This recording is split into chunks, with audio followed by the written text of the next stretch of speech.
We're going to talk now about a situation that gives many people trouble, which is when my opponent switches from a standard mount position to a high mount.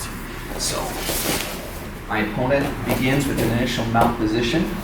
I always know that I want to keep this frame at the waist because it's going to limit my opponent's ability to walk up to high mount. Additionally, I always want to keep my elbow to the inside, and now with these two grips, it's going to be very difficult for my opponent to move to high mount. But we made a mistake, something happened, and she was able to bring her knees up to my armpits, and now we're dealing with a worse situation. I have to keep this frame at the waist. The last thing I want to do is start extending my arms and making a bad situation a worse situation. So I keep a frame at the waist, and now my goal is to recover this inside elbow position.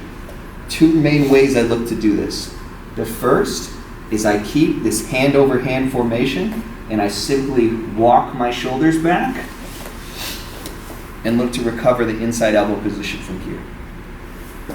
If for whatever reason the knees are high in the armpit and maybe my opponent's just following me and I'm just unable to do this, now I'm going to start a bridging escape, and I make a special note to really use this elbow wedge at the hip to start moving her weight to one side. Now, my ability to bridge is not as strong as it was previously because my opponent's hips are no longer over my hips. That means we're going to have to work twice as hard with this bridge. So I raise my hips, I move to a shoulder, and I really try to load my opponent up with this elbow. Now from here, we get our elbow to the inside, and we move into a standard elbow escape. We also have the option from this high mount position to start loading her up, winning this inside position, and once our knee is in, transitioning as well to Ashigarami. We'll look at both of those from a different angle.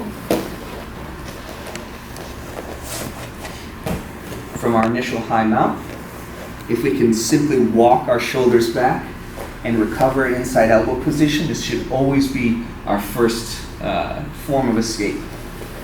If we can't for whatever reason, now it's on us to bridge and use this elbow wedge to keep my opponent's weight on one side.